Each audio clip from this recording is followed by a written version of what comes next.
Hi, welcome to Ask a Pastor. This is a new venture we're trying at Orchard Hill, and hopefully for people who consider Orchard Hill their church home and those who don't, this is just a chance for you to email in a question at askapastor at orchardhillchurch.com, and we'll take some time to try to address it with different members of our staff, different pastors from the community at different times here, and distribute it in a way that you can retrieve it on podcast, on different means that you can get those, Stitcher, things like that. There will be some video distribution. I think we'll play it on the radio as well. So different ways that you can access the information. Today I'm joined by Kay Warheit. Kay is a longtime member of Orchard Hill Church and has served on the staff at Orchard Hill in Wexford for probably about 10 years or so as the director of women's ministry, discipled a generation of women at Wexford, and is now serving on our staff at the Butler campus. Butler was launched last October and is going very well, and we'll ask Kay about that a little later. But Kay, welcome. Thank you for joining us. Thank you. And Kay, one of the questions that we had here is worry sinful? And I would assume that they were kind of alluding to Philippians 4, where it says, do not be anxious for anything, but in everything, by prayer, let your supplications be known to God. So when is it okay if it isn't always sinful, and how can they tell the difference? And then they asked, how can I really stop worrying? So that's probably more than you can all answer at once, but first just help us understand if worry is always sinful, and if it isn't, then when and how is it okay, and how can you tell the difference? Well, we were made to fear. God made us to have fears. You have a healthy fear of driving too close to a cliff or driving in the wrong lane. God gave us fear. But it also says the fear of the Lord is the beginning of wisdom. So we have natural fears, and God gave it to us in order to be safe, to seek Him. But when we worry, then we replace the fear with, I can do this on my own, and I have to figure out how. So fear can be healthy, but it can be unhealthy when it turns to anxiety. And that's addressed many times, over 60 times in the Bible, the word fear. But yet a healthy fear of God means I know who He is. I know that He is just. I know that He is in charge. But when I replace Him with I don't believe God has my back. I don't believe God can take over. I don't believe God knows my situation. Then it becomes worry. And that's where it's unhealthy and it's wrong. We all have anxiety. Just a month ago, today I have a journal, and I think it's important for us to keep a history of our fear or our worry, so to speak. I wrote down today, a month ago, that there were things that I was concerned about God providing, finances, people, place, even the weather. And I looked at it today, and I saw 30 days later that God, things that I wanted to worry about, I gave to the Lord. He provided people, He provided finances. The forecast looks really good, and He provided activities. And so if I hadn't written that down and kept my own history, I would then have replaced other worries or other fears. But when we build our own history and say 30 days ago, 2 years ago, 5 years ago, I worried about this, wrote it down, and look how God provided. Not necessarily in the way that I wanted exactly, but even differently and better. God is creative.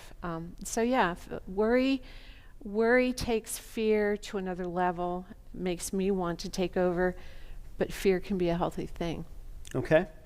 So Kay, when somebody has said, okay, so maybe not fear is okay, but worry isn't, how do you stop yourself from obsessing or worrying about something where maybe it isn't healthy to fear? So I'm not just driving next to the cliff and having a healthy fear, right, but I'm having a worry about something that, your kid goes somewhere and you start to worry about, are they safe? Are they okay? Are they going to make it? And you have no reason to. How do you curtail that kind of worry? Well, I think there are worries that we can't control. You worry about a tornado, but when your kid's going off and you worry about him at school, again, the power of words, just saying out loud, what is my worry here? What is my fear? That my child won't have friends, or my child will have a hard time in school. Have you given that to the Lord? Have you talked to your child? Open that conversation with both God and your child, and then maybe follow up. If you have to, go to the teacher, go to other parents.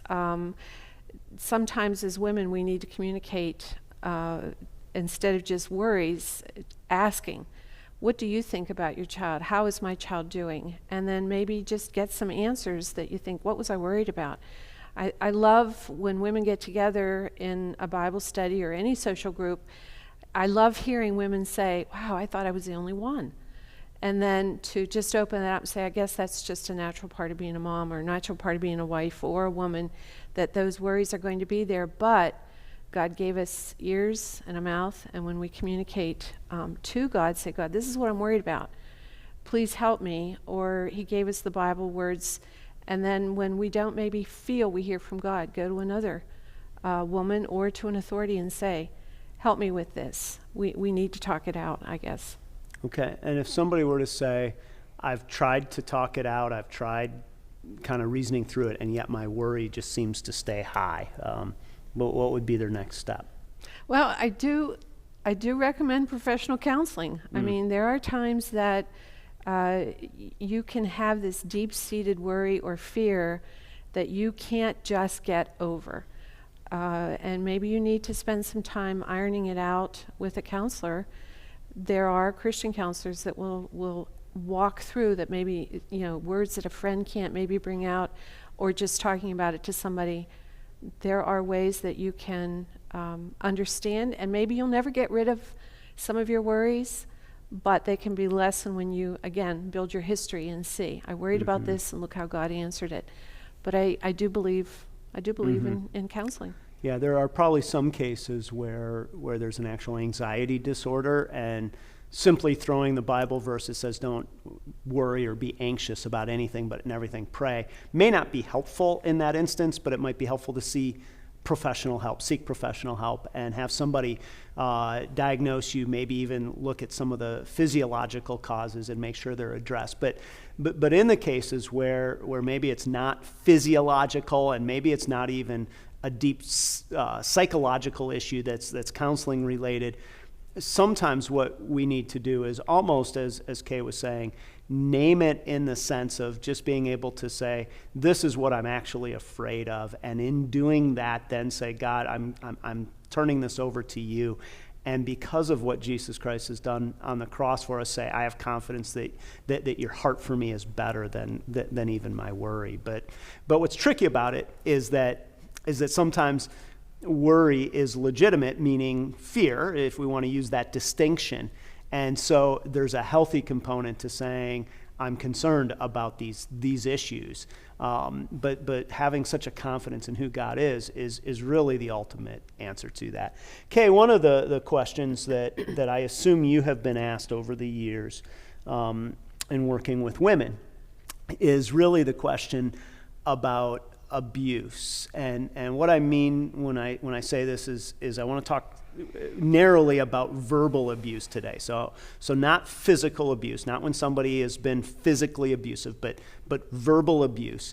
And the reason I think that maybe this is a question you've been asked a fair amount is sometimes women will say, well, he or she has been verbally abusive to me. And men will ask that too, but it seems to go more one direction. But however that is, when is it abuse for somebody to verbally berate somebody, and when is it somebody having inappropriate words, somebody maybe having an ugly interaction, or just simply a bad day? How have you helped people understand the difference? Well, there can be a fine line between verbal abuse and somebody just lashing out.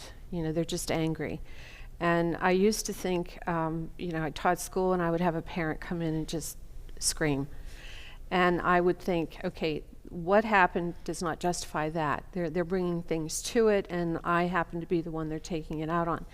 That doesn't mean I was wrong. There were times, that someone would come in and say, this is not right, but they were usually calmer, or it troubled them. When women would come to me, or still, and say, I'm not quite sure, that sometimes there's a snarky kind of humor. Why would you wear that? I'm just kidding. Well, there is no just kidding. You meant what you said, and why are you asking me? If somebody brings something to you with, you're the reason, why you made me mad, or you made me do this, that's an abuse with words that I can't control myself, and I want to blame you. And I tell women that you don't need to take that. You can't justify that you are the cause for their behavior. If someone throws a tantrum and you're not involved in it, they just get mad, has nothing to do with you. But if you notice they throw a tantrum all the time around you, or you do something and then they throw a tantrum, and their words come out, that's abuse. That's not just them being angry. There are way too many ways for you to justify, your own insecure feelings.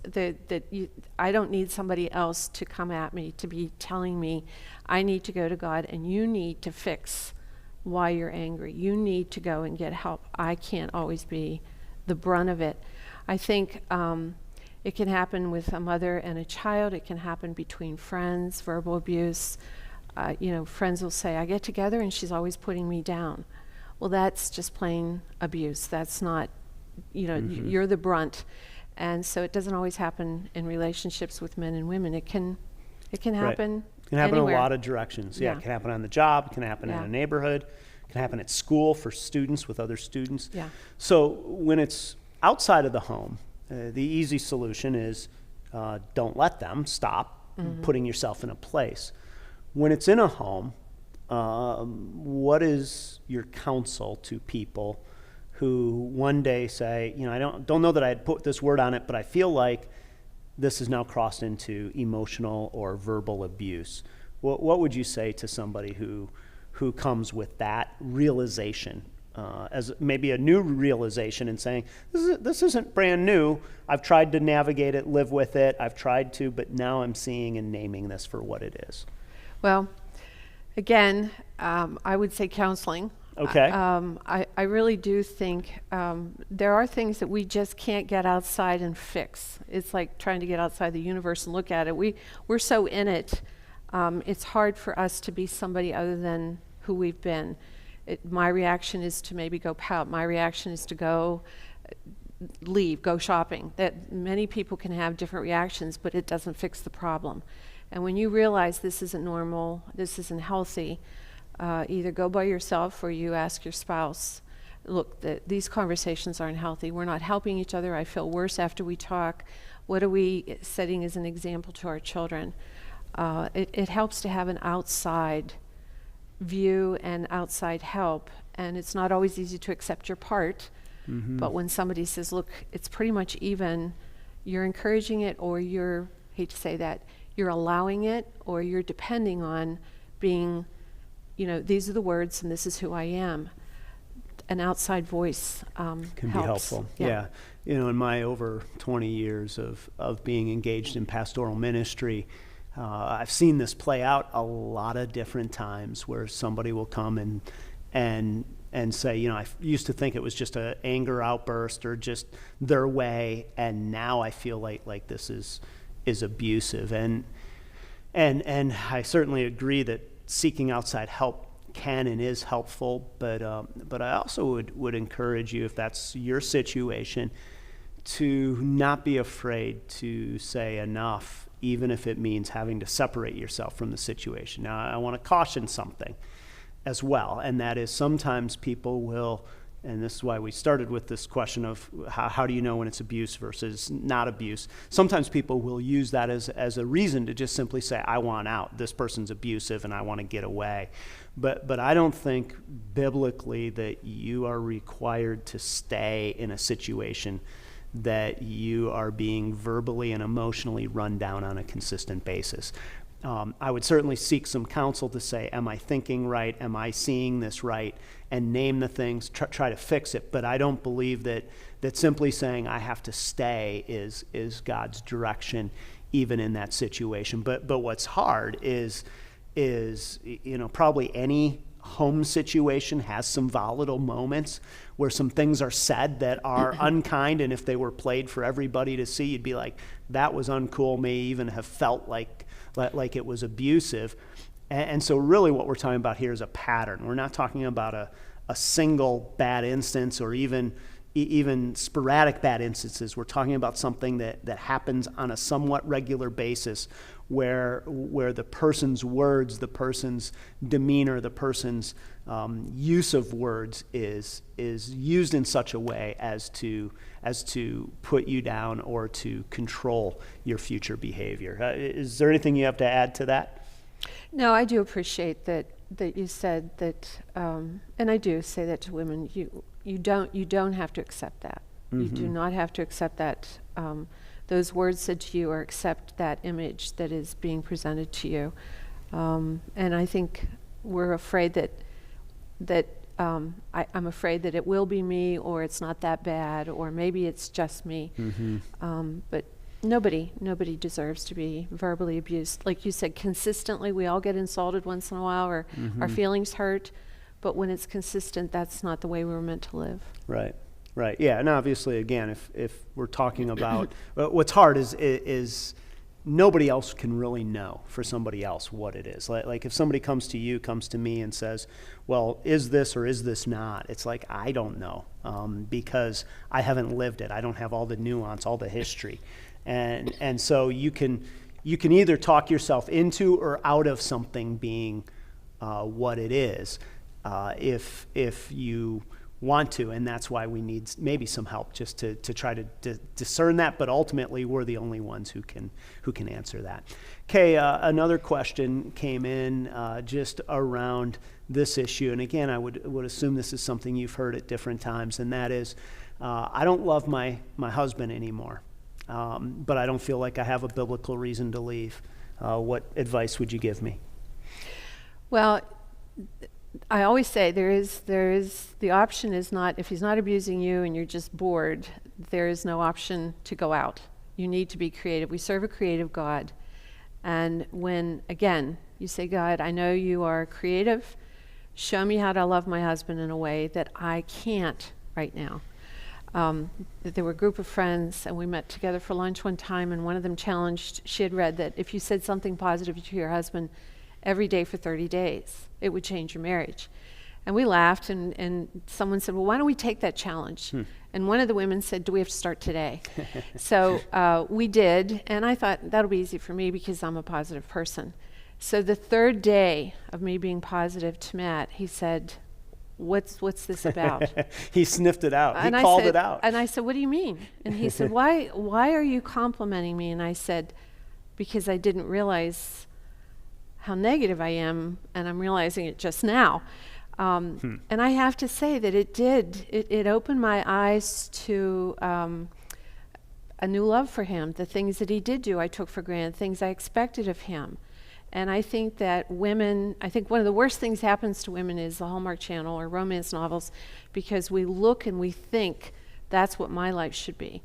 And they're novels, that's what they are. They're novel ideas of this, we want to be pursued, men want respect, but men don't always, our spouse doesn't always, they don't always know us to know what we want. And if your love language is one thing. Do you crave words? Do you crave a touch? Do you crave a gift or time? What is it? And your husband, you might just slowly drift away to say, you know what, I would love more time with you. Can we spend more time? And I did that exact same thing to Matt, and a couple days later he said, let's go for a walk. That wasn't my idea of time. Mm-hmm.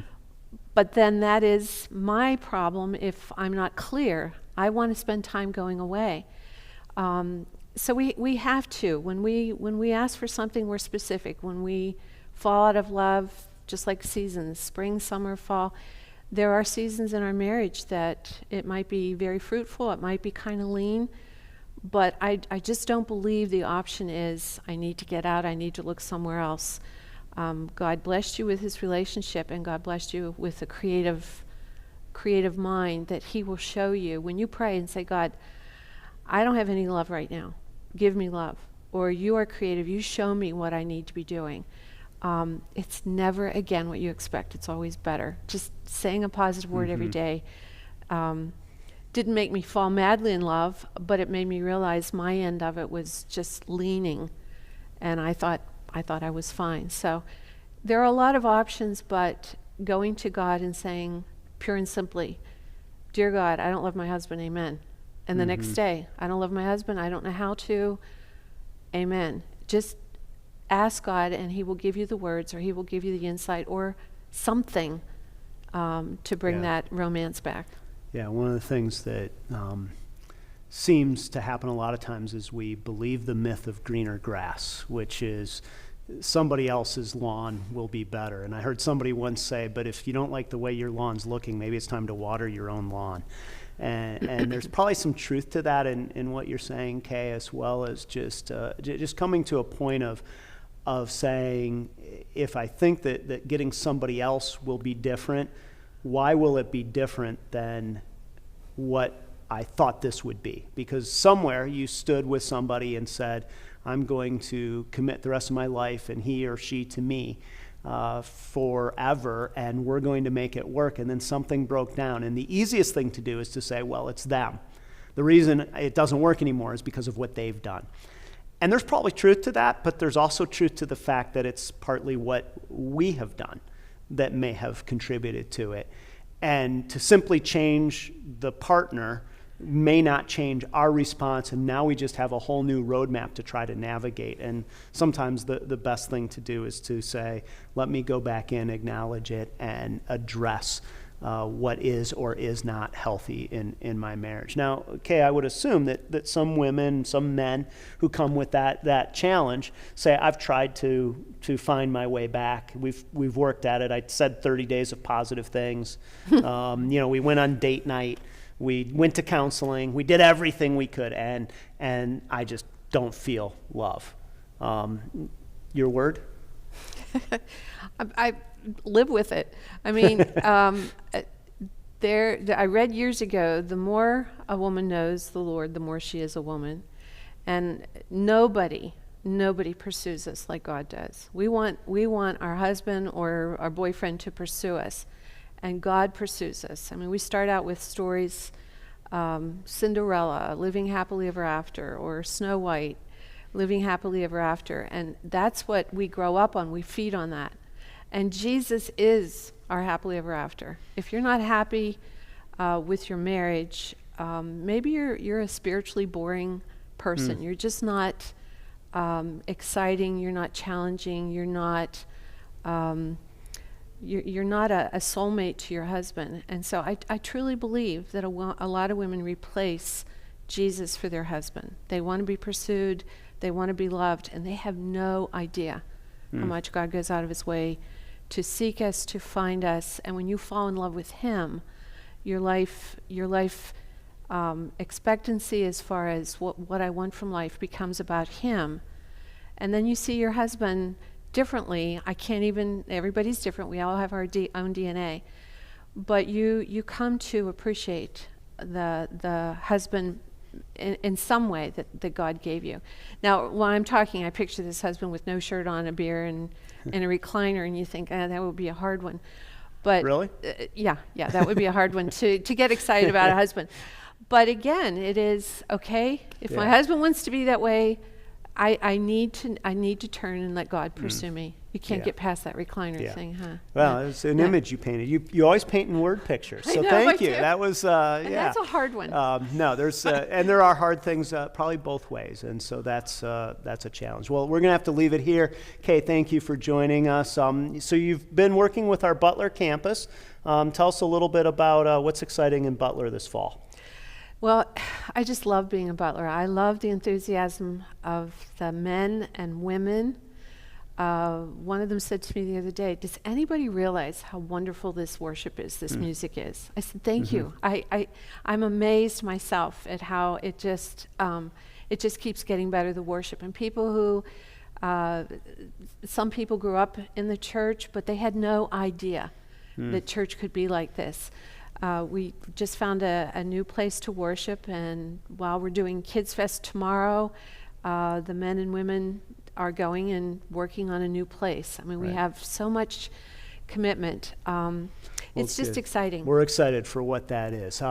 If you have a question, send it to askapastor@orchardhillchurch.com. We'll try to address it in future episodes. Thanks for participating and watching here today.